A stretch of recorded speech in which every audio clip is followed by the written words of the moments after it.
Aquel era un hombre absolutamente normal, no tenía ningún problema, tampoco poseía creencias extravagantes, era incluso, podríamos decir, un hombre de éxito. Tenía una casa, estaba soltero y dormía plácidamente. Seguramente en la misma situación en la que están a punto de entrar miles y miles de amigos que nos siguen. Éxito en los negocios, éxito como emprendedor, y su mente habitualmente estaba acostumbrada a calcular, a pensar en balances y en ningún caso en historias atávicas y remotas de otro tiempo. Sin embargo, hacía ya unos cuantos días que, a los pies de su propia cama, en esa nueva casa que se había comprado, en pleno corazón de Madrid, pasaban cosas un tanto extrañas. No les prestó mucha atención. Fueron 2 o 3 golpes, esos golpes que a veces ocurren cuando uno está en el domicilio y que prefiere pensar que serán cualquier cosa. Pero en este caso, en la historia de este hombre al que llamaremos José Luis, se repitieron noche a noche. Aquello, evidentemente, le inquietaba. Pero su mente científica, su mente pragmática, le impedía siquiera mostrar miedo, aunque estaba solo. No tenía por qué disimular. Hasta que una de esas noches, hace no mucho tiempo, vio una sombra justo en la esquina de su cuarto. Una sombra de alguien que parecía ir embozado, alguien que, como si fuese una imagen imposible, digna de una pesadilla de otro tiempo, algo en lo que nadie puede creer ya, llevaba una especie de capa o sábana por encima. Cerró los ojos, los volvió a abrir y estaba allí. En un momento dado, aquella figura, aquella visión, aquella extraña anomalía, fue moviéndose de un lado a otro de la cama, generando una especie de extraña danza. Eran sus ojos, él no bebía alcohol, él no tomaba drogas, volvió a restregárselos con fuerza y en un momento dado aquello desapareció. Y llegó su alivio. Durante el día intentó olvidar por completo lo sucedido. ¿A quién iba a contarlo? ¿Quién le iba a creer? Y siguió con sus negocios, siguió con sus llamadas frenéticas, siguió con sus reuniones de altos ejecutivos. Pero hace ya algunos años me contaba cómo le costaba volver a su domicilio. Era un piso reformado. No parecía ningún castillo lúgubre. Daba la sensación de que había tomado cierta aprensión, cierta sensación desagradable. Llegó la noche, aproximadamente las 2 de la madrugada, y de nuevo la figura. De nuevo una serie de sonidos acompasados. De nuevo de izquierda a derecha. Daba la sensación de que aquella entidad, aquella ensoñación atravesaba de alguna forma una de las paredes y volvía a aparecer de nuevo. Dice que por un segundo eso creyó, quizá el miedo, se agarraba fuertemente a las sábanas. En un destello, quizá de claridad, pasando por la única ventana de esa habitación, quién sabe si la luna, algún foco, algún automóvil pasando por la calle próxima, pero él estaba convencido, él estaba absolutamente convencido de que por unos instantes aquella figura embozada que era casi familiar ya en las noches de su casa, de su vieja pero a la vez moderna casa en el centro de Madrid, mostraba una limpia, una monda calavera. Buenas madrugadas, queridos amigos. No sé si en alguna ocasión os habéis sentido en el mismo trance de este amigo al que hemos llamado José Luis. Hace lo que es la vida, pues quizá más de 18 años, que me contó junto a otro compañero esta historia. Él estaba convencido de que la muerte andaba rondando su cama, que la muerte le venía a visitar, que la muerte, en arquetipo e imagen absolutamente clásica, a él que no creía en nada de esto. Pero desde luego aquella figura parecía darle lo mismo. No es el primero ni será el último que vea la imagen de una calavera como icono, como arquetipo de lo extraño, del más allá, que a veces se confunde con historias de fantasmas. Ya nadie habla de fantasmas. Da la sensación que hasta incluso para los que somos amigos del misterio, no es que nos dé rubor, sino que ¿qué más se puede contar? En todo caso, esta noche tenemos varias excusas interesantísimas para abordar el asunto en una tertulia diferente. Una tertulia con sensaciones a flor de piel. Primero porque tenemos a nuestro querido Juan Jesús Vallejo recién llegado del otro lado del mundo, y en ese otro lado del mundo ha recogido historias que nos demuestran que a pesar de nuestra tecnología, a pesar de nuestro avance constante y de nuestro olvido de estas historias, las historias, independientemente de lo que pensemos, siguen ahí, generando unos miedos muy parecidos que de repente, cuando nadie lo espera, surgen de nuevo. También hemos intentado buscar documentación de algunos casos que os van a interesar, y contamos con la baza de que el gran Geray Martínez ha compilado una serie de músicas que nos van a poner en el justo lugar, en la sensación precisa que mucha gente ha vivido.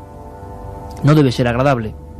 Es curioso porque en esa misma época, y me gustaría contar este pequeño secreto, que no lo es, pero que nos demostraba que algo pasaba en Madrid en aquella época, muchas personas, a un humilde programa de radio en el que entonces trabajaba, nos llamaron diciendo que, yo creo que serían estas fechas más o menos, habían sentido algo muy parecido. En mitad de la noche, gente de diversa posición cultural, de diversa ideología, muchos de ellos en absoluto interesados con el misterio, se habían levantado como por un resorte, como si lo que hacemos a veces, ese clac, ese golpe, te despierta, te interrumpe un sueño. A veces los sueños, en algunos de los casos, eran ya pesadillas. Te despiertas, miras al fondo de la habitación y lo que nos contaban, os hablo amigos del año 90-91, era la imagen idéntica a lo que vio José Luis, una figura embozada, una figura con una especie de sotana tupida, densa. Pero lo que nos extrañó es que en algunos de los casos, tanto al compañero Lorenzo Fernández como a mí, que hacíamos aquel programa en una radio pirata de Madrid, es que tenían, nos lo contaron, daba la sensación de que o esa figura señalaba al individuo que había tenido la amarga experiencia de verlo, o que tenía un brazo extendido. En todos los casos, al igual que José Luis, que abandonó su casa después de ver el destello de lo que parecía una calavera, en una fracción de segundo, en todos los casos, nunca volvió a ocurrir. La pregunta es ¿por qué pasan estas cosas? ¿Por qué ocurren? ¿Y qué demonios son? Vamos a intentar responderlo. Carmen, buenas noches. Te veo con un montón de documentos, de libros, algunos tremendos, porque nos damos cuenta, como el clásico de Claude Lecoulté, fantasmas y aparecidos en la Edad Media. Esto, bueno, en la cultura judio-cristiana y en otros mundos y culturas viene desde lo más antiguo. Habéis oído hablar de los Ankou, de los Banshee, de los Bauta, de los Pretas. O sea, la sensación desde que el hombre es hombre está rodeado de figuras que, como si fueran nuestros dobles, se aparecen por algo.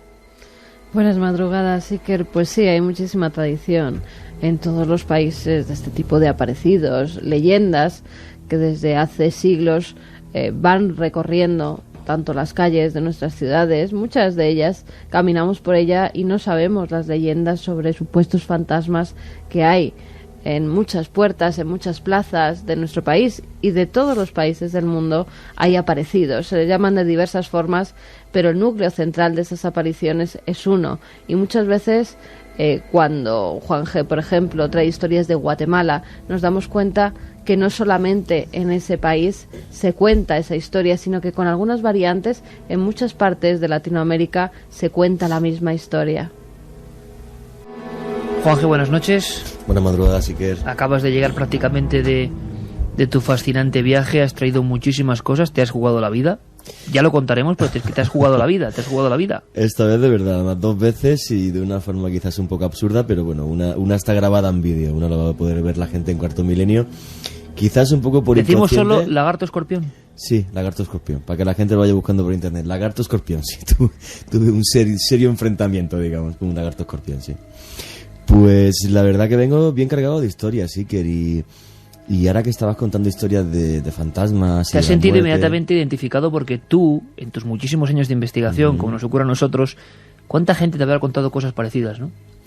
muchísimas veces he entrevistado a gente que me afirma haberlos visto, como es por ejemplo el caso de Diputación de Granada, el padre Benito, al que Juan Burgos vio en forma brumosa aparecer de una pared en la que luego antes habían aparecido fetos emparedados. Fíjate qué terrible. Yo en este caso, por ejemplo, pues vengo de la ciudad de la Antigua, donde he estado investigando durante casi una semana historias de fantasmas, y para mí ha sido increíble encontrar multitud de testimonios que refrendan que existen y que son una realidad. Hay también que pensar que la Antigua es un cultivo y un caldo especial para ese tipo de historias. La Antigua se llama así porque es la antigua ciudad de Guatemala y fue destruida 2 veces por terremotos, con lo cual debajo de esas preciosas casas coloniales, bueno, pues hay todavía infinidad de esqueletos que están allí de gente que pereció por la lava volcánica, y también por unos derrumbes que hubo de un volcán. O sea, un lugar marcado por la tragedia que parece que es uno de los elementos fundamentales para que luego ocurran estas cosas, ¿no? Efectivamente, está rodeada de 3 volcanes, uno de ellos apagado, uno de ellos de vez en cuando da algún susto y otro que está completamente activo. O sea, la Antigua, el mismo día que yo llegué a Guatemala hubo un terremoto de, que no recuerdo, 6,3 de la escala de Richter. O sea, fue bastante, la sacudida fue bastante importante. Y allí viven los fantasmas, las historias por lo menos, y la creencia en ellos. Creencia ciega, pero ya no es el que fulano me dijo, no, mi padre o mi madre lo vivió, yo lo he vivido, mi hermano lo ha vivido. Y fíjate que la pena fue que tuve poco tiempo, porque si no me hubiera gustado llevar un equipo de investigación y estar alguna noche en alguna casa a ver si realmente sucedía algo fuera de lo normal. Realmente, de todas las historias que he escuchado, hay una, la que comentaba antes Carmen, ¿no? La Llorona, pero en este caso la Llorona aquí tiene nombre y apellido, ¿no? Y era un noble español el que tuvo una serie de infidelidades con una mujer de clase social baja. Ella, en uno de sus encuentros, deja a sus 2 hijos al lado del lecho del río. Hay una crecida del río y los 2 niños fallecen. Bueno, pues esta mujer atormentada se suicida, y lo increíble es que, por ejemplo, uno de los mejores escultores que hay ahora mismo en la Antigua, que se llama, si mal no creo, tengo por aquí el nombre, que es Carlos España, pues me dijo: oye, Juan G., yo la oí de niño. Estaba con el mejor escultor que hay en la Antigua, Carlos España. Estaba de niño, estaba con mis primos, estaba con mis hermanos. De repente escuché un grito tan aterrador como jamás he oído en mi vida. Se me paralizaron los pies, la mente, apenas podía moverme. Luego al final sí pude correr. Y cuando se lo dije a mi madre, tanto miedo le dio que me llevó a que me dieran los santos óleos y me hicieran un exorcismo, porque la creencia en la Antigua Guatemala es que cuando tú oyes o te enfrentas a ese tipo de espíritus, intentan robar tu alma. Eso es, en pleno siglo XXI, Iker, un escultor conocido de fama internacional. Casos como este trae Juan G. Vallejo en su faltriquera repleta de antropología, que en el fondo es eso, pero claro, ¿cómo se queda uno cuando las personas, como nos ha ocurrido en España, con el caso con el que iniciábamos, uno de tantos, ¿no? Uno de tantos perdidos en un marasmo increíble? ¿Qué se ve y qué ocurre? Un grito, un alarido, la historia de la Llorona, Carmen, que viene desde muy atrás en el tiempo, que se expande por toda Latinoamérica realmente, y que nos habla eso de una mujer atormentada, ¿no? Sí, además, al parecer tiene su origen en la mitología azteca, en una diosa que se llama Chihuacoatl. De ahí viene esta leyenda que luego se transforma y se puede encontrar en ciudades también como México. En México, por ejemplo, hubo hasta un toque de queda a las 11:30 de la noche o así. Todo el mundo tenía que estar en sus casas porque hacia la medianoche se escuchaban los lamentos, los gemidos de una mujer. Nadie se atrevía a mirar por las ventanas por si les podía pasar algo, por si ese alma en pena la podía llevar con ellos.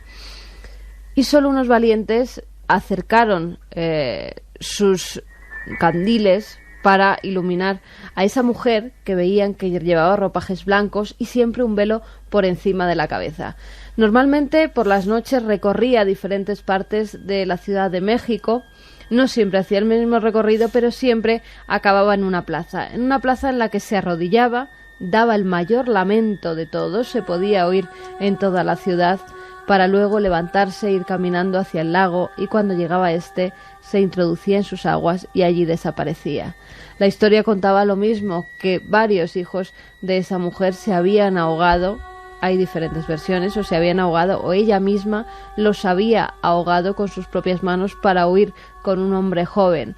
Desde entonces se dice que la Llorona se aparece, pero no es una leyenda porque hay nombres y apellidos en diferentes noticias, en diferentes medios de comunicación aparecen. Antes hacía referencia Juanje a Guatemala, y en Guatemala, al parecer, la Llorona se está apareciendo, pero como si fuera una chica de la curva. Esa leyenda urbana, entre comillas, de la chica de la curva, hace apenas un año ha tenido eco en los periódicos guatemaltecos porque, con nombres y apellidos, Óscar Gustavo Vicente dice que se encuentra con ella. Hay denuncias ante la policía. Hay varias personas, todos hombres, de entre 18 y 35 años, que aseguran haberse encontrado con esa Llorona, con una mujer vestida de blanco que les da el alto en el camino. Algunos de ellos tienen accidentes, por eso se ponen las denuncias ante la policía, y estos los han podido investigar diciendo que sí, que al parecer se ven los frenazos de los coches como si no quisieran atropellar a alguien. Han tenido accidentes leves, ninguno ha muerto, y por ello lo han podido contar todos. Esta noche, como veis, perdemos un poco esa pátina que habitualmente nos envuelve de intentar ser rigurosos, no porque este tema no sea certero o riguroso, sino porque hay que penetrar a fondo en él y contar las historias tal y como nos las han contado. Aquí, Iker, se dan los datos de que ocurre en la curva de la Negrita, está a unos 35 kilómetros de la Antigua. Yo les decía a Carmen y a Juanje que, aprovechando la circunstancia y lo que trae Juanje, hagamos una noche de recuerdos de muchos casos que igual no hemos contado y que, bueno, pues están en nuestros archivos, han estado ahí durante mucho tiempo. A veces no se pueden contar por el hecho de que los testigos no quieren ya recordarlo porque tienen miedo. Yo estoy recordando, por ejemplo, uno de tantos de aquella primera época de radio, que dices, bueno, gente además completamente normal, que había establecido un vínculo de contar sus historias. La gente tiene necesidad a veces de contar. Yo recuerdo un caso, como en el que he contado al inicio, pues el nombre no podemos darlo. Recuerdo que fue uno de los primeros casos que nos llegó, que era la provincia de Madrid, en el sur, que incluso fuimos allí y tuvimos una experiencia bastante amarga porque sí que nuestras grabadoras registraron algo. Parecía que había unas cuevas muy profundas, donde luego supimos que habían tirado en la antigüedad habían tirado a muchas mujeres. Esto está en las cercanías de Chinchón, cerca de Chinchón. No exactamente en Chinchón, pero sí en una población pequeña cercana. Y había una especie de palacete o de casa antigua, y la persona reclamaba nuestra presencia porque habían aparecido diferentes cosas. Había unas bodegas, como eran típicas, más que bodegas, cuevas, porque no había tinajas ni nada parecido, y antiguamente nos contaba el dueño de esos terrenos que tiraban a muchas mujeres. Una experiencia que fue tremenda, que yo la viví en primera persona, fue grabar ahí abajo, y además en absoluta soledad y silencio, en absoluta soledad y oscuridad, porque el otro compañero tenía que estar arriba. Y sí que en la grabación se oían pues como unos cascos de caballos, daba la sensación de unos carros con unos cascos de caballos. Había una historia de un espejo, y la persona, siempre según su testimonio, muy asustada, que también puede dar a entender que, bueno, uno luego va ampliando las sugestiones, ¿no? Pero recuerdo una visión que era un pasillo típico con algunas antigüedades, un espejo, y cuando ya había habido varios fenómenos, mirar al espejo, o sea, no ver nada, sino mirar al espejo, y que en la esquina inferior derecha aparezca algo que debe estar a la espalda de quien mira, y que era un niño que sonreía.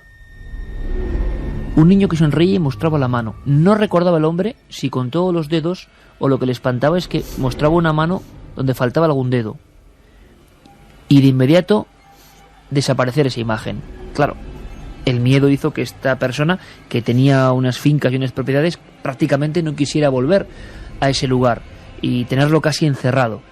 Nosotros realmente, hay que decirlo, no pudimos tampoco extraer ninguna conclusión. Sí que recuerdo de esas otras experiencias, esas cuevas y esas grabaciones magnetofónicas que te demuestran que quizá con otros medios se podría saber algo más, pero la sensación es que estos casos acaban en el testimonio, testimonios como los que esta noche vamos a escuchar. Incluso, si os parece, vamos a viajar por la historia en algunos casos que desde la antigüedad. Hablaba de la cara de una calavera al principio, y me he enterado que, por ejemplo, en Gales, los llamados Ankou son unos esqueletos con la misma descripción que he dado, una especie de tela vieja, un esqueleto, y la creencia es que van en un carro y que ese carro de alguna forma se queda con tu alma, ¿no? Esa sensación de la procesión de los muertos, que en algunos lugares, si las ves, quedas un poco maldecido, se va a repetir en Guatemala. Tenemos algunos testimonios que van en esta línea, Juanje. Sí, pero yo aparte quiero romper una lanza, porque cuando comentabas antes, y es verdad, los que nos dedicamos al misterio, hay veces que nos cuesta hablar de fantasmas porque dice, es que la gente no me va a creer porque es un testimonio, es tal. En este caso, en la Antigua, he recogido bastantes testimonios que ahora escucharemos, pero me vas a permitir, Iker, que cuente en 3 segundos un caso de los que tengo miles en casa y que para mí es clave para entender qué son los fantasmas, porque para mí es el caso mejor investigado de la historia y el más real de ellos. Te voy a explicar el porqué. No, me lo vas a explicar luego. Ah, vale. Porque nos tenemos que marchar, claro. Vale. ¿Dices tú cómo lo has presentado ese caso? Es el caso de los fantasmas de la tesorería de York que vio Harry Martindale, un policía de Scotland Yard, y que investigó Paul Bannister, un escritor y periodista muy conocido. ¿Y para ti es el caso de los más importantes del mundo? Para mí es el más importante porque es el caso más incuestionable de toda la historia de los fantasmas. Bueno, pues esta noche, que estamos aquí los tres en una sensación, eso de tertulia antigua, como las que hacía mucho tiempo que no hacíamos, Juanje nos va a contar esta historia, y nosotros muchas más. Regresamos ahora en unos minutos. Esta noche es especial, de tertulia más íntima, pues como se juntaban los viejos investigadores hace muchos años. Hay una película y hay un libro que recoge un poco, es muy antiguo, esta sensación que yo tengo ahora mismo. Una es Extrañas historias de un periodista y otra es una película que hizo hace pues casi 30 años Sebastián Darboux, que se llama Viaje al Más Allá, donde un genial Narciso Ibáñez Menta de alguna forma hacía, en una zona del Pirineo casi remota, cercada por la nieve, una reunión de investigadores, y él era un poco maestro de ceremonias junto a un magnetofón. Ese ambiente ya perdido, ¿no? Como podía haber, por ejemplo, en las antiguas reuniones de espíritas donde se compartían casos. Eso es un poco el ambiente que queremos recrear esta noche, pero con casos reales. Empezábamos con esa historia de José Luis en Madrid, una de tantas historias, una figura a los pies de la cama, el destello desde fuera de algo luminoso, bien sea un coche, bien sea la luna, el miedo, el agarrotamiento, tensado con las sábanas, aquello está ahí, parece una sombra, pero cuando pasa esa luz por la única ventana, José Luis está convencido de lo que ve es una calavera. En la India, desde antes del nacimiento de Jesús de Nazaret, se habla, por ejemplo, de los bauta, apariciones en las casas idénticas a las que vio, o a la que vio este ingeniero madrileño de prestigio y éxito. La única diferencia es que los bauta aparecen quemados. Se describen como figuras que aparecen, que surgen en la esquina del cuarto observándonos, y que da la sensación de que han sido cremadas, como ocurre allí realmente con los difuntos, ¿no? Las cenizas, el fuego, el agua y la calavera. Así nace el mito o la realidad de los bauta, que se sigue contando de familia en familia durante los últimos 3000 años. Nos íbamos en la primera media hora habiendo contado una serie de casos que muchas veces no han salido de nuestros archivos porque, siempre amparándonos en el rigor, en los datos, a veces es que no quieren estos testigos contar lo que nos contaron a nosotros personalmente, y tenemos que hacerlo pues poniendo un nombre como José Luis o tantos otros nombres. Pero Juanje Vallejo se marchaba esta primera media hora prometiéndonos un caso, él que ha vuelto de Guatemala con un sinfín de historias terroríficas, metido, ¿no?, en esa atmósfera, un caso que para él es principal y que tenemos que conocer, y yo estoy ansioso, Juanje. Pues sí, la verdad es que cuando yo empecé a investigar historias de fantasmas, casos como el de Federico García Lorca en la Huerta de San Vicente, casos como los fantasmas de la Alhambra, ya en aquel tiempo vivía en Granada, pues hubo un momento también que a mí me asaltó la duda, ¿no? Y empecé a rebuscar en casa, en mis archivos, y empecé a comprar libros y libros y libros, hasta que una vez leí una historia, que luego pude cotejar que era completamente cierta. Me gustaría ir a Inglaterra a investigarla un día, porque te aseguro que no conozco un caso igual, y te aseguro que ese caso me cambió mi forma de ver no solamente los fantasmas, sino lo paranormal. Y imagínate, haz un pequeño ejercicio de abstracción. Imagínate un policía de Scotland Yard con una hoja intachable, más de 1,90 m, más de 120 kilos de peso, Harry Martindale, tesorería de York, de madrugada, piedras que llevan allí pues casi 2000 años.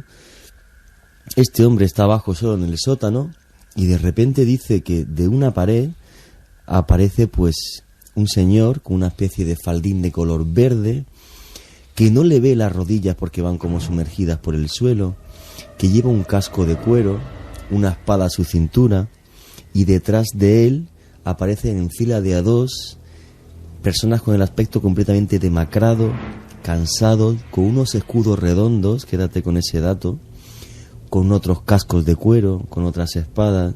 Justo detrás aparece un caballo fantasmal, y encima un hombre con un casco de metal esta vez, pero con plumas de vivos colores. Cuando Harry Martindale ve esto, se tira al suelo muerto de miedo y no puede ni hablar. La aparición puede durar como 1 minuto, y es un desfile fantasmal que se mueve delante de él en uno de los edificios más antiguos de Inglaterra. No puede dar explicación a esto, no quiere contar nada, pero sus amigos se enteran, y esto llega al final a la prensa, y es Paul Bannister, un escritor, el que se empecina en saber 100% qué es lo que le ha pasado a Harry Martindale. Realmente pudo ver algo que sucedió en el pasado y de forma sorprendente pasó otra vez delante de él.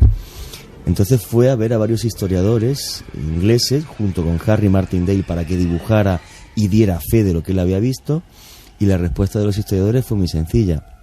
Miren ustedes, caballeros, las legiones romanas llevaban escudos cuadrados, rectangulares, para hacer una formación defensiva que se llama la tortuga. No se conocen casos donde los romanos lucharan con escudos redondos. 6 años más tarde, a unos 500 metros de la tesorería de York, en una excavación arqueológica, aparecieron los restos de la 6ª legión romana que iba de refuerzo a Inglaterra. Los escudos eran redondos, exactamente igual como dijo Harry Martindale.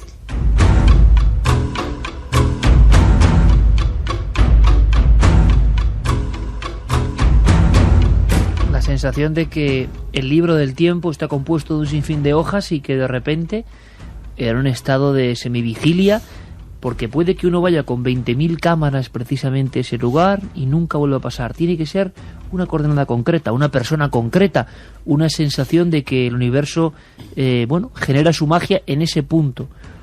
Qué curioso, no muy lejos de ese lugar, Juanje, no muy lejos, también en el Reino Unido, en el llamado castillo de Glamis, por ejemplo, varias personas, luego los investigadores fueron incapaces de cazar a la figura. Observaban la imagen de lo que parecía una mujer aterrorizada, corriendo. Alguien incluso intentó detenerla, pero aquello se desvaneció en el bosquecillo cercano.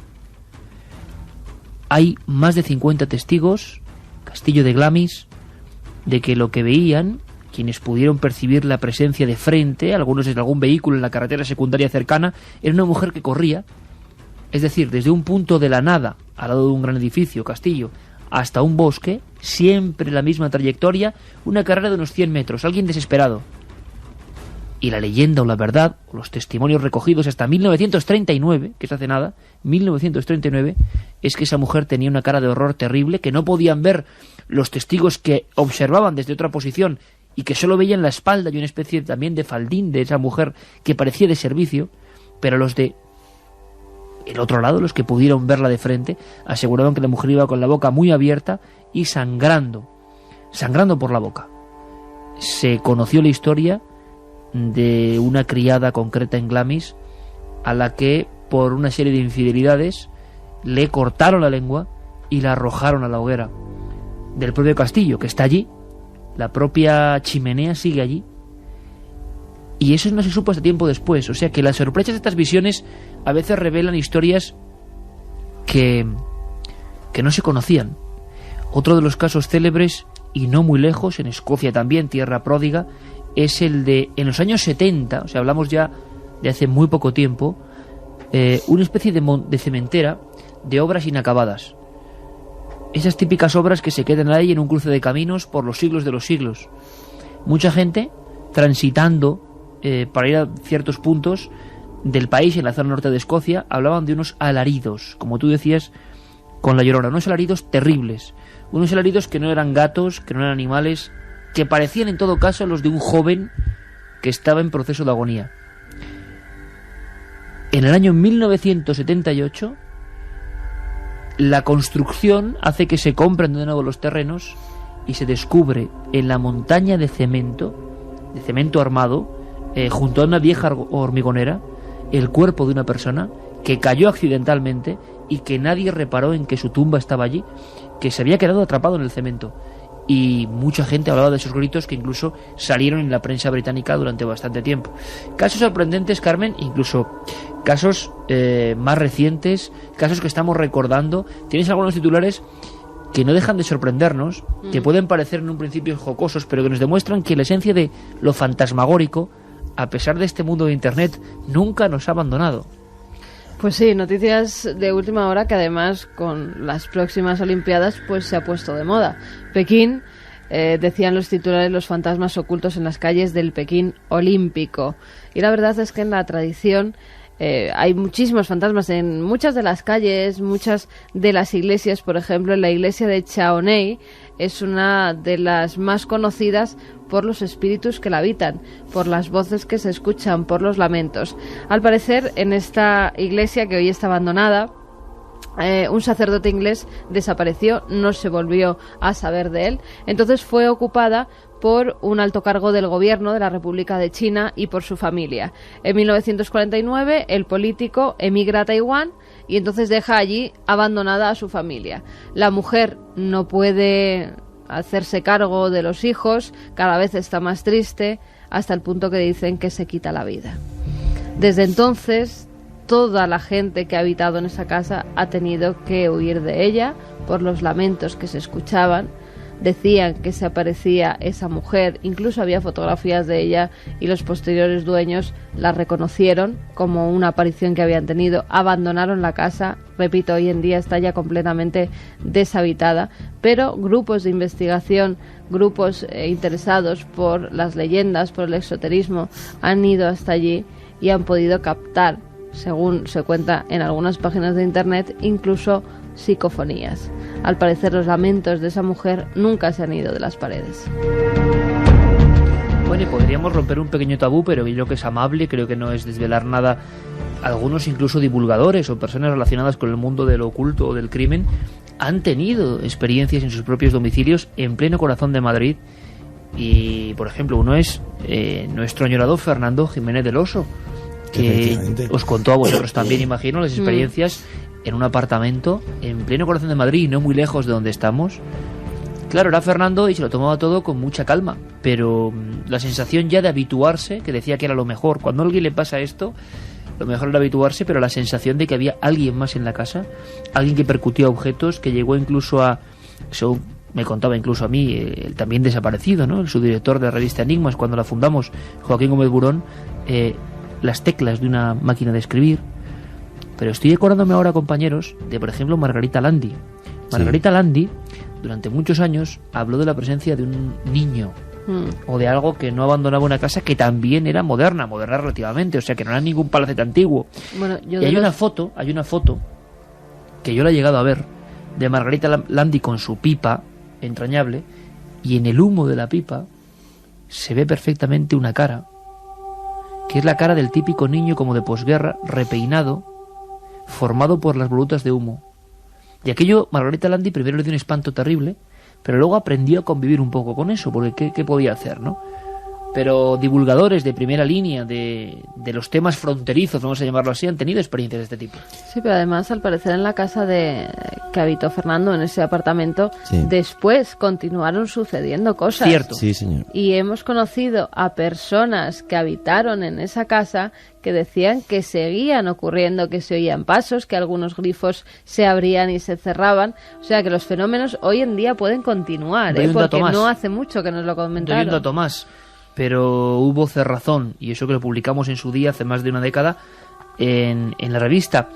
Un bufete de abogados bastante prestigioso. Sí. Efectivamente. Y de repente, en el mismo edificio donde estuvo viviendo Fernando Jiménez del Oso, que es curioso. Estaba un piso más abajo, si no recuerdo mal, y el bufete de abogados. entonces, las señoras de la limpieza, pasillos largos, vamos a dar un dato, barrio de Bilbao, podemos llamarlo así, o de Alonso Martínez, en pleno corazón de Madrid, zona histórica, y la mujer de la limpieza, largo pasillo interminable, amplios cristales, y que ve que en el último despacho queda alguien.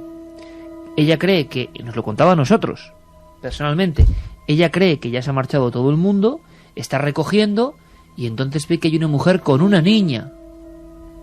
Una mujer vestida elegantemente con una niña.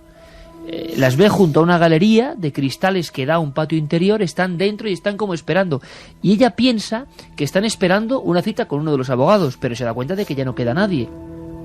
Tampoco recuerda haberla visto entrar, pero piensa de inmediato que es alguien que ha entrado y que ha estado mucho tiempo en algún despacho y que ella, al llegar ya en el turno casi de noche, bueno, pues no ha podido coincidir. Pero cuando le entra el miedo a esta mujer, que nos lo recordaba como si fuera una pesadilla, cuando le entra el miedo a esta mujer, es cuando se da la vuelta, va girando hacia el cuarto de la limpieza, y entonces en la imagen no se atreve a volverse, pero piensa que esa niña y esa mujer van vestidos demasiado antiguo. Se mete en el cuarto donde se guardan las fregonas, las escobas, y nota perfectamente el sonido de los tacones altos de una mujer pisando, que no era moqueta, sino suelo de baldosa, acercándose. Y ella, aterrorizada, se cierra y pasa la noche en el cuarto con las fregonas, las escobas, bloqueando la puerta, y durante 2 o 3 horas los tacones de una mujer están haciendo la guardia, pasando delante de ella. Desaparecen, allí nadie sabe nada, y varias empleadas de la limpieza de este bufete de abogados, que publicamos la historia en su día, directamente piden la carta de despido porque no pueden aguantar eso. Esta mujer nos lo contaban los propios abogados, que han sufrido diferentes visiones de cosas, pero nunca habían coincidido. Uno de los abogados, uno de los días, nota un fuerte frío, me acuerdo perfectamente, es ese mismo pasillo central que da a esa galería, y dice, era pleno verano, pero no había nada abierto, y un frío gélido, helador, otra de las circunstancias clásicas, le atraviesa completamente. Y él cree ver una figura o una luz, algo muy pequeño, como si fuera un niño, en ese despacho final o en esa galería final. En fin, que estos casos ocurren. Traíamos documentos y voces que nos hablan de personajes concretos desde Guatemala, Juanje. Efectivamente, de fantasmas ya casi olvidados, pero bueno, que siguen apareciendo y que la gente lo sigue viendo. El primero de los cortes, si mal no recuerdo, eso de la ciguanaba. ¿Ciguanaba? La ciguanaba, sí, es una mujer que se aparece muy voluptuosa, con un traje sedoso blanco, y que, bueno, pues se va echando agua y peinándose con una concha de plata. El problema, como todos los espectros que hay en la antigua Guatemala, es que si te acercas a ella o si la sigues, puede que tu alma corra peligro. La ciguanaba es una mujer que busca las pilas públicas para bañarse. El huacal con que ella agarra, aquí le conocemos como huacal, con que ella agarra el agua para echárselo encima, echa unos destellos con los rayos de la luna. Dicen que es de plata, dicen. Pero nosotros, al acercarnos, el cuerpo se nos ponía feo, todo erizo, la lengua gruesa, los pies dormidos, era una cosa.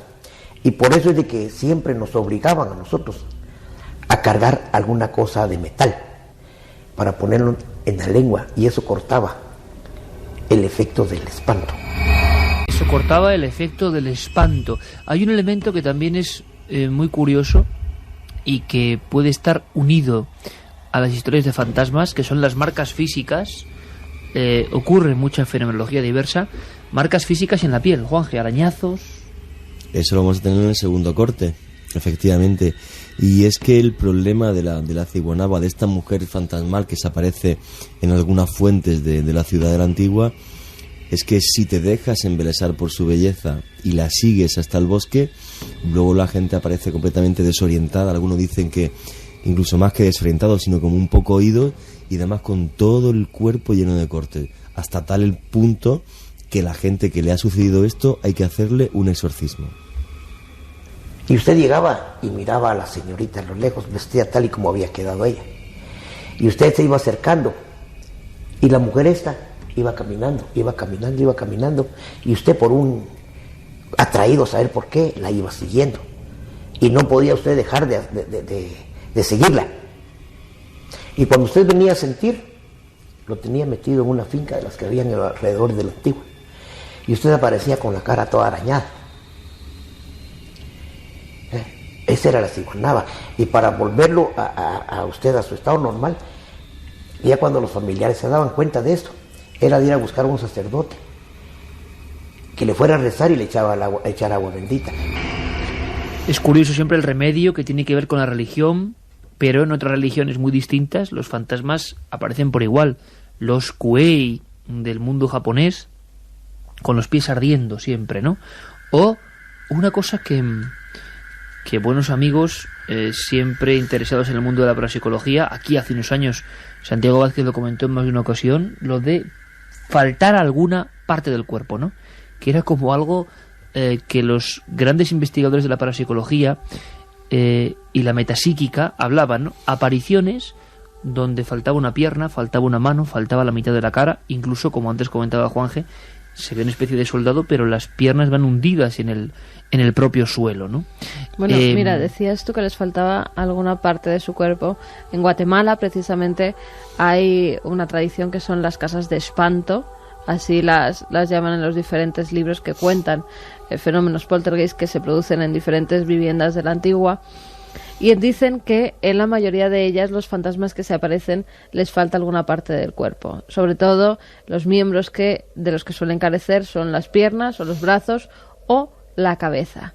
Es muy normal que se encuentren a personajes sin cabeza, los descabezados. Y todos estos provocan una serie de fenómenos.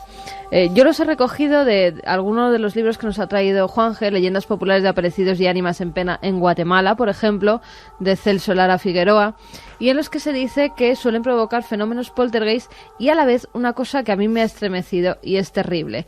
En esas casas se suele escuchar una especie de rezo, como si hubiera gente rezando el rosario o alguna oración seguidamente, repetitivamente, que no se sabe de dónde viene. El rezo, todo un elemento clásico. Unos susurros que parecen decir una oración y no se sabe de dónde provienen. Bueno, yo es que nosotros, en toda esa época que estaba contando, a principios de los años 90, que, bueno, nos interesaba especialmente la parapsicología, cuando trabajábamos en Radio Enlace, Radio Alameda, Onda Verde, con el ya mencionado compañero Lorenzo Fernández, recuerdo que nos llegaban un sinfín de casos en la provincia de Madrid, que era nuestro radio de acción. Bueno, pues uno de los más estremecedores era el de un abogado, también parecido al ingeniero que hemos comentado al principio, pero distinto porque lo que él escucha y el apartamento es nuevo, son casos ya muy antiguos, no nos permitían dar el nombre, tampoco testimoniaron directamente, siempre era como nos ha ocurrido muchas veces, ¿no? Juanje, Carmen, alguien que te lo cuenta, bueno, en fin. Y suele pasar, ¿eh? Ahora muchas veces nos encuentran, nos cuentan las historias, pero no quieren. Hace unos pocos días, por ejemplo, en plena feria de recoletos del libro antiguo, pues personas del mundo de la aviación, tal, te cuentan cosas, ojalá podáis investigar esto, pero les cuesta luego mucho, evidentemente, decirlo. Este hombre, claro, con esa imagen yo tuve alguna pesadilla, porque este hombre estaba, por cuestiones laborales, su familia residía en Aragón, si no recuerdo mal, y él tenía que trabajar aquí en Madrid en una empresa importante de un bufete de abogados, y estaba durmiendo con la cabecera de la cama muy próxima a la puerta. Una habitación no muy grande, bastante sencilla, donde no tenía que pasar nada, y recuerda perfectamente la noche en la que empieza a escuchar algo. Piensa enseguida en alguna disputa en la calle, mira por la ventana, nada. A la segunda noche, tercera noche, aquello continúa. Llega a levantarse, encender las luces, nada. Y una de las noches que se aterroriza, distingue perfectamente que alguien se agacha al otro lado de la puerta, sin abrirse ninguna puerta de la casa, se agacha al otro lado de la puerta. Él nos contaba que llega a notar como ese sonido de la ropa cuando se dobla alguien agacharse, ¿no? Alguien que lleva, por ejemplo, un tocado y reza un Padre Nuestro. Alguien le estaba rezando un Padre Nuestro a través de la puerta a este hombre, que por supuesto se lo despavorido, sobre todo porque la última noche que pasó allí llegó a ver una figura. Ya no sabemos si es el terror, la sugestión, estar en ese ambiente, yo ya no lo sé, pero nos confesaba de entrar en la casa y ver desde el pasillo a una figura que parecía hecha un ovillo o que parecía estar acuclillada junto a la puerta. Luego también uno de los casos que más me aterra de fantasmas siempre, uno de los elementos que se repite mucho son los resucitados. Cuando el fantasma que aparece tuvo nombre y apellido. Como me pasó, por ejemplo, a mí en Granada, en el caso de la Cruz Roja, el comandante Ballesteros, cuando luego la gente que se cruza con él dentro, en masa, a una persona, incluso le golpea la espalda y le pregunta, y luego a los pocos días, todos aterrados, ven la fotografía de este hombre que había trabajado allí mucho tiempo.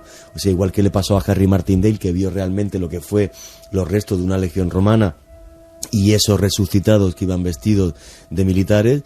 Pues, por ejemplo, en Granada sucedió eso en el caso de la Cruz Roja, o el caso terrible que tú comentabas, donde esta mujer que aparecía sin lengua, pues también tuvo nombre y apellido, ¿no? O sea, son casos que realmente... ya mojándonos un poco, aunque podríamos un día hacer esta pregunta a todos los componentes del equipo, claro, de ver un espectro es muy difícil y parece que además ocurre a ciertas personas en ciertos lugares y por algo. Pero, ¿en alguna ocasión habéis sentido un miedo atroz porque estabais casi seguros de que se iba a aparecer algo? Yo la única vez en mi vida que he visto un fenómeno poltergeist, creo que lo he contado alguna vez, éramos 3 personas exactamente, fue en la casa de verano de Federico García Lorca, la Huerta de San Vicente. Estábamos en la parte de arriba dando una vuelta, y cuando bajábamos del piso superior al inferior, la mecedora se estaba meciendo no por un soplo de aire ni nada parecido. Hay que decir también que la casa es una casa museo, está todo cerrado herméticamente porque hay algunos cuadros de Salvador Dalí, y aquello se mecía como si alguien estuviera... Además, vaya imagen, Juan, una mecedora meciéndose, madre mía. Yo me quedé bastante helado. El que se puso histérico fue el guardia jurado, que además no se cortó nada, fue para ella, la agarró y la paró en seco. Y yo ahí sí me quedé como un poco de decir... Miedo, claro. Sí, miedo, y déjalo, yo qué sé, si... No entendía lo que estaba pasando, jamás en mi vida lo había visto y jamás en mi vida he visto nada parecido a eso, ni creo que vuelva a sucederme. Pero lo vi y te aseguro que todavía en mi mente no tiene ninguna explicación. Pero ninguna. Carmen, ¿tú? ¿Alguna sensación previa o de estar a punto, ese miedo concentrado? Sí, miedo, sí. Además, ni siquiera había empezado a estudiar la carrera de periodismo. Sí me había interesado por estos temas, leí algunas cosas, pero en Alicante, una casa de unos amigos, 4 pisos. La familia está, algunos en el piso de abajo, donde estaba el salón. Madre e hija tumbadas en una cama en el piso de en medio. Arriba del todo tenían lo que era la terraza, la cocina, y la niña pequeña que estaba jugando abajo, justo donde se encontraba su padre y su hermano también. La madre y una de las hijas comienzan a oír como una especie de pelota botando. Empieza a botar, y se creen que es la niña pequeña. Le dicen que pare, incluso la chillan, que deje ya de jugar a esas horas de la noche, pero no estaba jugando. Se dan cuenta que la niña pequeña está abajo y arriba se oía una pelota botando. Era una estancia bastante pequeñita que había ¿Pero me anexa... cuentas que tú viste eso o escuchaste algo? Sí. Vamos, a mí me lo cuentan, y al día siguiente se trataba de una amiga mía y acudo a su casa. Y en ese momento también se podía escuchar durante varias noches, varias jornadas, esa pelota botando, como si fuera un niño jugando, un niño corriendo por esas estancias por arriba. Parecía como un pequeño travieso que hacía maldades, y lo que sí que pude ver con mis propios ojos es que la mañana siguiente toda esa estancia, que era de azulejos blancos, se encontraba llena de manos pequeñas, completamente negras, que habían dejado sus huellas por toda esa estancia. Manos que se quedaron allí durante un tiempo, no se podían borrar, incluso intentamos quitarlas con diferentes líquidos para limpieza, y no se podían hasta que ellas solas desaparecieron y los fenómenos se apaciguaron también ellos solos, aunque de vez en cuando sí se escuchaba alguna risa como si fuera de niño pequeño y al botar de alguna pelota, pero vamos, la familia empezó a no darle importancia y entonces esos fenómenos aminoraron. Casos estremecedores. Yo recuerdo uno con un caso muy polémico que pudimos investigar, sensación personal, hace un par de años aquí en Milenio 3, con una gran escandalera, es una simple y seguramente errónea sensación, pero era un camposanto, un cementerio en la provincia de Ávila. Uh-huh. Unas fotos muy polémicas, unas grabaciones que pudimos allí registrar. Caso muy extraño, porque luego algunas de las fotos realmente eran claramente fraudulentas. Uh-huh. Pero la familia nos contaba con fervor y nosotros les creímos, ¿no?, que allí habían ocurrido una serie de cosas. Y claro, estando allí en plena noche, nosotros sin saber luego que podríamos llegar a descubrir la realidad de ese caso, sí que cuento una sensación que es muy personal, porque esta noche es para eso, y que no tengo ningún temor, ninguna vergüenza. Había un grupo de investigación, estaba el jefe de programas de la cadena SER, nuestro compañero y amigo Manuel Revilla, estaba Javier Rodríguez, si no recuerdo mal, técnico compañero. Se grabaron varias cosas muy raras que emitimos en su día, pero a lo que voy, y la familia, bueno, que si en este caso quizá había alguien que quería gastarles una broma con el hecho de las fotos, porque luego pudimos descubrir que esas fotos desde luego estaban manipuladas, pero el marco era ese cementerio, vamos a llamarlo así. Bueno, pues hay una sensación que yo no puedo olvidar, y es, en un momento dado yo me separo del grupo y por entre las tumbas, algunas de ellas de niños, muchas tumbas de niños de cierta época además, algunas tumbas con varios niños a la vez, que ya es curioso, ¿no? Hecho en el que no había reparado la familia, varios niños muertos por epidemias, porque eran las mismas fechas y varios niños a la vez. Y en ese momento, al final hay una especie de morgue o de lugar donde se almacenan los cuerpos, con una mesa, y yo te os juro, Juan G. Carmen, que no pasó nada evidentemente, pero tuve una sensación terrible, en uno de los laterales del camposanto de pueblo, vamos a llamarlo así, en plena oscuridad, a estas mismas horas de la mañana ya. Yo iba con mi cámara y tuve la sensación precisa, un miedo como pocas veces he sentido, que invadía todo mi cuerpo. No estaba muy lejos el resto del grupo, pero yo no veía ya a nadie, y la sensación de que de un momento a otro allí se iba a cruzar algo, y algo que no sé por qué yo me imaginaba con forma de niño. Bueno, pero esa sensación en un momento dado la tuvimos todos, cuando se graba una voz extraña que además escuchamos en ese momento, parece que como se oye... Como un juego de niños. Sí. Dentro del cementerio, totalmente erróneo. Lo que siempre decimos que no hay que hacer, lo hicimos. Estuvimos grabando varios minutos, diferentes tomas, si nos recuerdas. Y cuando estábamos dentro del cementerio pusimos esa grabación para ver si se escuchaba algo, y se escuchó algo. Fue entonces cuando de verdad nos entró un poco de pánico a las personas que estábamos allí. Decidimos ir al coche para escucharlo mejor, no fuera a ser que la naturaleza nos estuviera jugando una mala pasada, y cuando estábamos en el coche íbamos a entrar de nuevo y ya decidimos no volver a ingresar en el Camposanto, en el primero de los viajes. Ya era un sitio extraño. Además era como en el mes de septiembre o así, que ya en esa zona de Ávila hacía frío. No había nadie, absolutamente nadie. Nadie sabía que íbamos a ese Camposanto. No se había levantado todavía ninguna polémica sobre nada. Estábamos 4 personas completamente solas. Hubo varios viajes, este es otro primero. El primero que hicimos, el primero de todos ellos. Y sí que tuvimos pánico todos.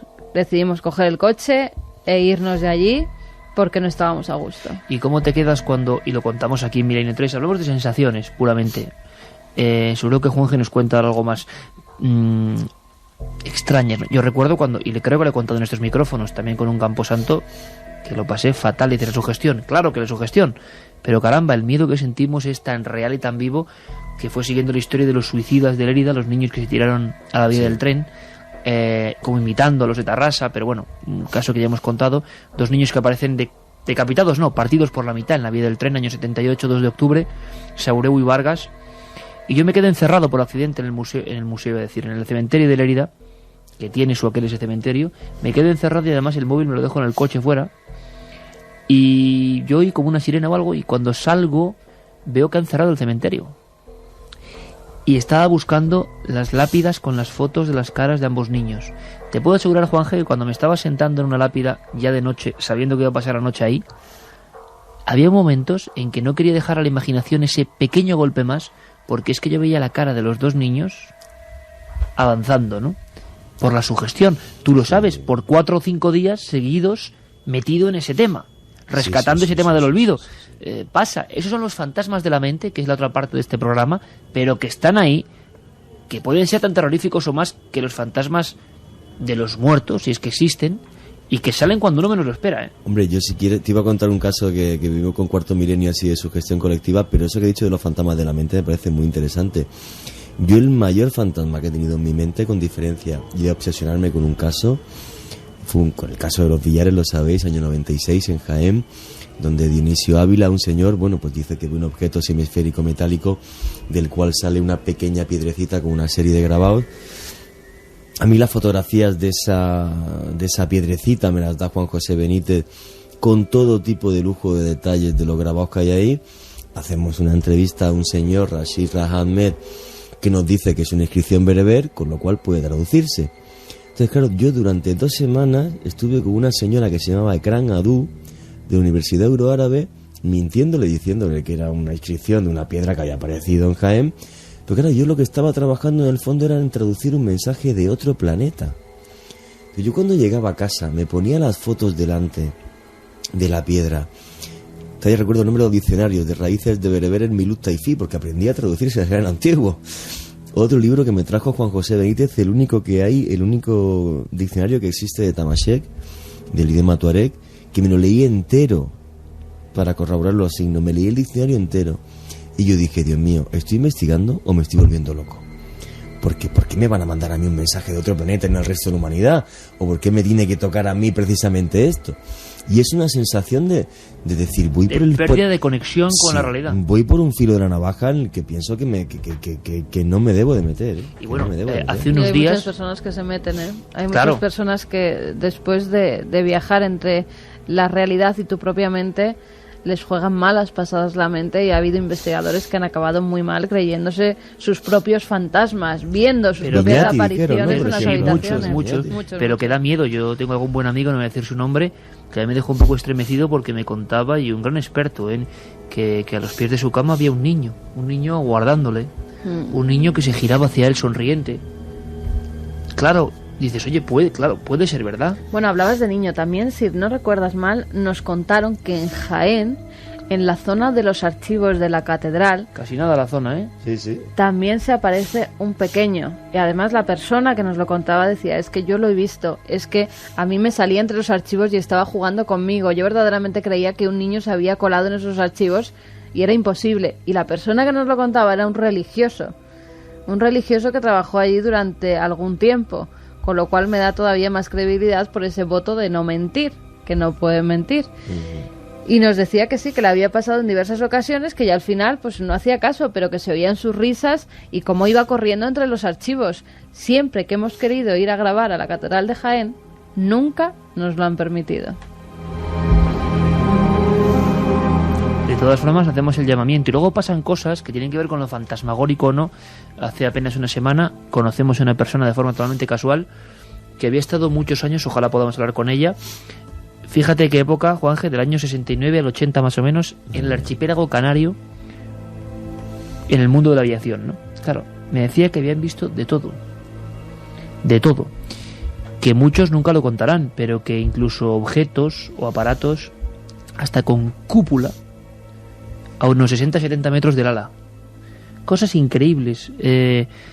Y esta mujer nos lo contaba con una gran emoción, y en un momento dado además menciona cierto punto del sur de Lanzarote como lugar un poco estremecedor, un poco extraño, y da la casualidad que es de todo el archipiélago canario, el punto concreto, el carácter concreto, donde nosotros tuvimos una experiencia también de ese miedo que de repente te lleva, y un miedo que de repente te ciega un poco, y nosotros que ya estamos un poco curtidos, ¿no?, de espanto, pero es un miedo que te bloquea y que aparece y que si encima no sabes nada de este tema, tiene que ser más difícil de llevar, ¿no? Tiene que ser más complicado. En las investigaciones, bueno, decíamos antes que Juan G, por ejemplo, pues ha podido ser picado por un animal ponzoñoso que además podía haberle matado perfectamente. Son miedos físicos, sí. Pero cuando ese otro miedo entra, por ejemplo, ese miedo de la mecedora girando sobre sí misma, es otra cosa. Sí, te iba a decir, para mí, cuando hablabas de la oscuridad y tal, el mayor momento de miedo que yo he tenido en mi vida, irracional, aunque también un poco humano, ¿no? Yo estuve una vez en Yucatán, estaba con Alberto Rivera, que es un escritor mexicano el que ha investigado mejor Chichén Itzá y tal y todo esto, y hablé con él de mil historias, ¿no? Y en aquel almuerzo que tuve en medio de un rancho, en medio de la selva, pues había un periodista que me comentaba, y no le han hablado de los aluches y tal. Me dijo, no, pues es que los chamanes mayas auténticos saben crear, es como una especie de golem, lo que le contamos a la gente si quiere lo que es el golem, crean con barro y algunas hierbas de la selva y algunas semillas un ente que tiene la capacidad de moverse y asustar, y los dejan en determinados lugares para que la gente no vaya y les asuste. Y es cierto, cuando fui a firmar el arco del Amná, pues resulta que me decían que la gente que trabajaba allí todas las mañanas hacía ceremoniales y rituales para que los aluches no les molestaran durante el día, porque los aluches pueden perseguirte hasta tu casa por tocar territorio sagrado. Bueno, yo fue una historia que escuché allí, que me impactó, porque además este periodista me dijo que había visto uno una vez y no le di más importancia, hasta que años más tarde, buscando aquella locura que era el oro del Tacarcuna en el Darién, pues estaba una noche en las tiendas de campaña y bueno, pues me tocó levantarme a hacer mis necesidades, obviamente, en la selva. Y te aseguro, yo iba con una linterna muy pequeñita aquí puesta en la cabeza, y cuando andé como 30 metros y te envuelve ese ruido increíble que tiene la selva de noche, que oyes 1000 tipos de bichos y no sabes ninguno cuál es. Luego me di cuenta de que encima voy descalzo, ¿sabes? Por si piso cualquier cosa. Pero vi una oscuridad como nunca había sentido. Y me acordé de repente, cuando estaba en aquella oscuridad, no me acordé de si me picaba una serpiente. No. Me acordé de los aluches. Dije, si me cruza a mí ahora mismo algo por delante sobrenatural, me muero aquí del miedo. Es lo mismo que lo que te comentaba del niño del cementerio, esa misma sensación. Vamos con otro documento, simplemente para que lo escuchéis, para que lo paladeéis, porque también en Guatemala, en ese otro lado del mundo, para comprender que todo es global, se habla de procesiones de ánimas. Juanje, vamos a escucharlo. Dos señoras salieron a la ventana a ver la procesión, y se acercó uno de los que iban acompañando el cortejo procesional y le dijo, hágame un favor, guárdeme este cirio y mañana vengo por él. Y las señoras le guardaron el cirio. Dieron las 8, dieron las 9, dieron las 10 de la mañana y el señor no llegó por esto. Ellas, con la curiosidad, fueron a abrir la gaveta donde tenían, y no era tal cirio, era el fémur de un humano el que tenía, que les apareció ya en la gaveta.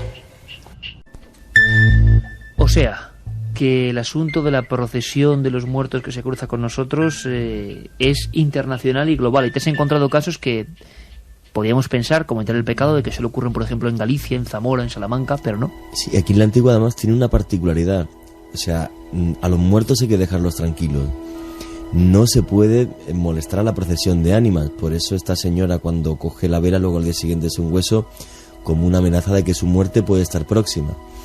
Pero lo más increíble de esta leyenda no, porque una de las personas que trabajaba con el cronista de la ciudad me dijo que a su madre le pasó de verdad, y tiene nombre y apellido. Ya podrá ver la gente en Cuarto Milenio en el programa de televisión, la historia que me cuenta este señor además.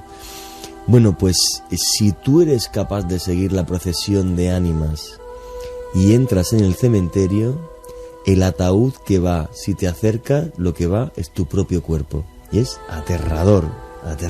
¿Por qué el mito, la verdad, surge de esa forma? ¿Por qué impregna el mundo, incluso culturas que no han tenido conexión hasta hace tiempos relativamente cercanos en lo que es la historia del planeta Tierra, ¿no?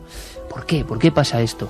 Bueno, esta noche se ha producido aquí yo creo que impregnados, ¿no?, por la aureola musical que nos ha metido de principio a fin el amigo Jeremy Martínez, se ha generado algo distinto, ¿no?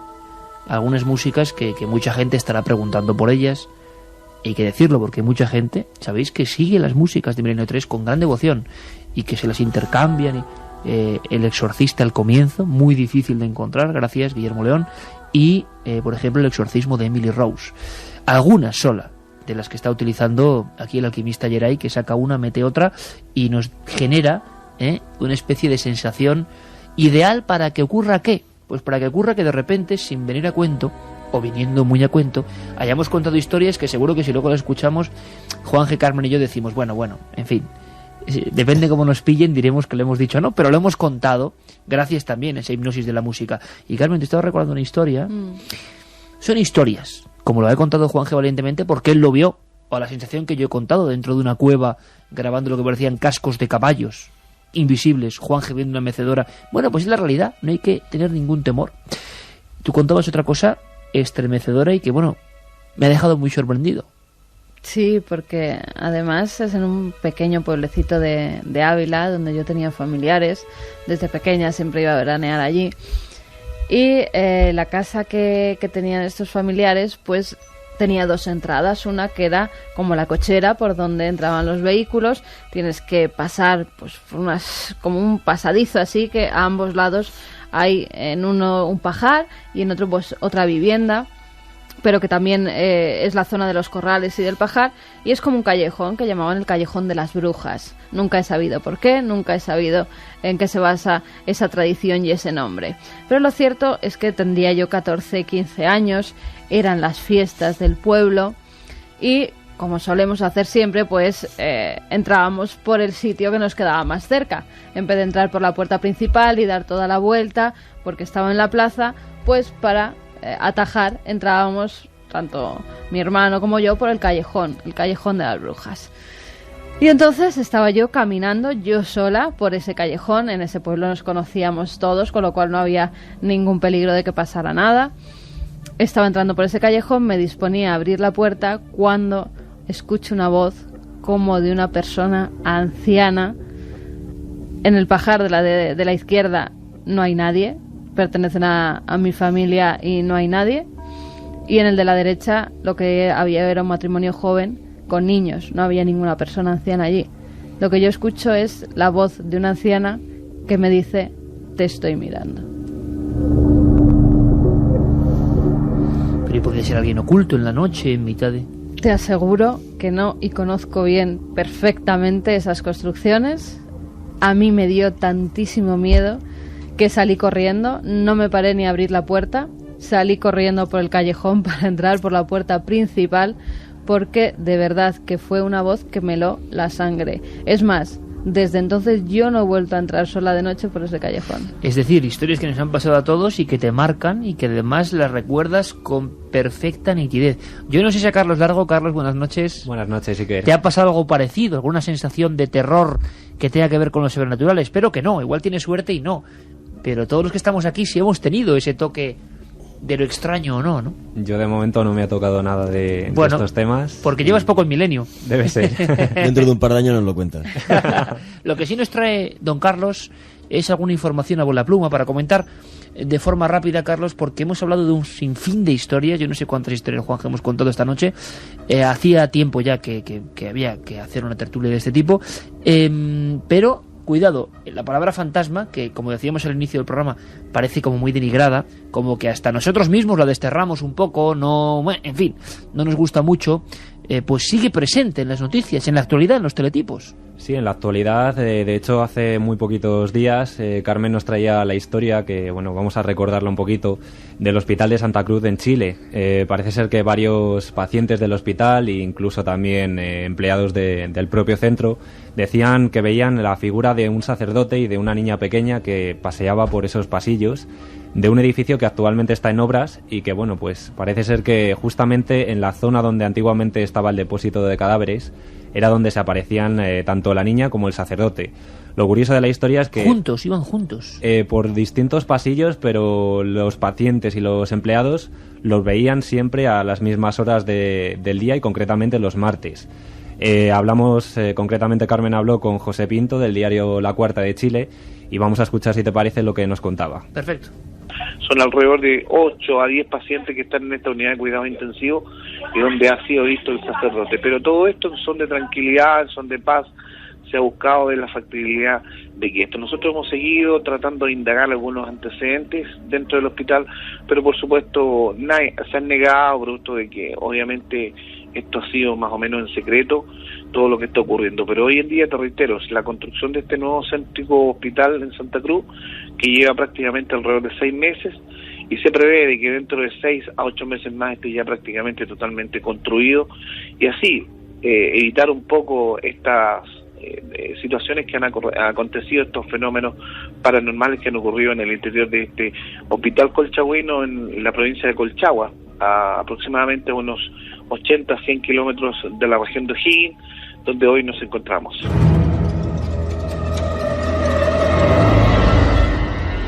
O sea, los periodistas dando por hecho que hay 8 o 9 testimonios que ven ese sacerdote y esa niña. Sí, incluso varios pacientes, según nos contaba también José Pinto, tras ver la figura de ese sacerdote, les daba la bendición y a los pocos días morían. Caramba.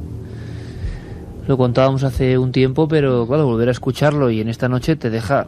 ¿Más noticias, Carlos? Sí, también, bueno, vamos a recuperar una noticia que salió en el año 2004, pero que es muy curiosa también en esta tierra, en Chile.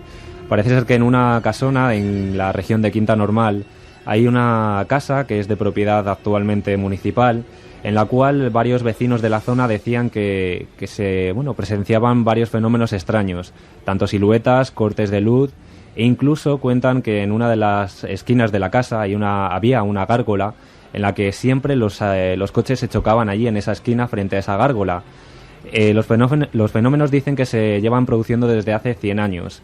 Y bueno, las teorías que se cuentan en este sentido es que allí vivía una familia donde el marido abusaba y maltrataba a su mujer, e incluso generaciones después que una madre se volvió loca y asesinó allí a su hija y la enterró en el patio. Como decimos, actualmente la propiedad es municipal, pero bueno, la casa fue pasando de familia en familia. O sea, 2 ejemplos, en este caso de Chile, que nos demuestran que las historias de fantasmas llegan a la prensa, se habla de ellas, están presentes. Sorprendente cuando menos, y historias que desde luego las coge Edgar Allan Poe y las escribe, ¿no? La madre matando a la hija, enterrándola ahí. ¿Más cosas, Carlos? Pues si te parece, Iker, ya también para ir terminando, comentaba Carmen también anteriormente que Pekín, en China, bueno, pues había habido distintas historias también relacionadas con fantasmas. Curiosamente, el año pasado, en el 2007, Pekín prohibía la venta de varias revistas que contenían la palabra fantasma en sus titulares. Así pues, revistas como Cuaderno de Muerte e Historias del Horror pues fueron retiradas. Se piensa que allí, concretamente en Pekín, las autoridades policiales piensan que podrían afectar a la salud física y psíquica de los jóvenes, concretamente. Y bueno, este pasado mes de febrero del 2008, esta prohibición también se extendió incluso a las películas de terror. Se prohibió tanto la venta como el rodaje de películas que tanto éxito le han tenido en los últimos años. Pues estupenda crónica, Carlos, porque nos da la sensación de que el temor, nunca mejor dicho, ¿no?, en ciertos lugares a los fantasmas, ahí que era la tierra de los Kuei, ¿no?, y las tierras de los Banshee, que aparecían quemándose, mujeres a veces de cara famélica y blanca, pelo moreno y quemándose. Todo el cine oriental de esta tradición antigua cogió esos elementos tan arquetípicos del cine moderno de terror japonés que tanto ha dado que hablar. ¿Por qué da tanto miedo el terror japonés? Bueno, en fin, no hablamos de China, pero en fin, un mundo más o menos parecido. ¿Por qué da tanto miedo? Pues da miedo porque es real y porque esos directores y muchos de los actores que creen en lo que están contando, y eso le da un aspecto completamente distinto. No, y hay muchas tradiciones, tanto en China como en Japón, en las que se basan esas películas, por ejemplo, con el agua. Yo recuerdo que hicimos un programa donde hablábamos de esas tradiciones, de esos fantasmas chinos y japoneses, en los que, por ejemplo, no podían pasar las personas por algunos túneles en los que caía agua porque se oían las voces de sus seres muertos. Desde entonces, por China, si veían, no pasaba nadie por debajo de esos túneles, porque siguen creyendo fervientemente es verdad. en que esas tradiciones siguen vivas, en que esos espíritus siguen manteniéndose allí. Pero bueno, también se hay que decir que es una barbaridad que el gobierno chino prohíba el cine de terror. Yo antes prohibiría la prensa del corazón y la telebasura, pero el cine de terror... No hay todo que un prohibir clásico. ninguna cosa. Claro que que es lo sí, tienen que hacer. claro que sí. Hemos empezado, gracias compañeros, ha sido una noche muy especial. Hemos empezado con una visión a los pies de la cama y he recordado, no sé por qué, otro de esos casos antiguos. bueno, dicen, verdad, no, cada uno y sobre todo quienes los viven, desde luego es una verdad que puede marcar una vida. Uno era también una especie de risas o de rezos en la parte del otro lado de la puerta de la entrada, y nos contaba esta persona que mirando por la mirilla lo que se encontró fue un niño sonriente que de inmediato desaparecía sin ni siquiera bajar las escaleras. O sea, la cara de ese niño sonriente le estaba mirando a él por la mirilla. Una escena que yo tampoco puedo olvidar. Me la contaron hace más o casi 20 años y todavía no la puedo olvidar. Yo espero que esta noche todos los amigos no olviden la cantidad de historias que hemos desgranado aquí, que son parte de nuestro acervo cultural y que muchas veces seguramente esconden el gran secreto de la historia, de la vida y de la muerte. Que paséis una feliz semana. Nosotros regresamos mañana mismo. Con sorpresas. Con muchas sorpresas, hay que decirlo. Y especialmente gracias, Geray Martínez. Un fuerte abrazo a toda la nave del misterio.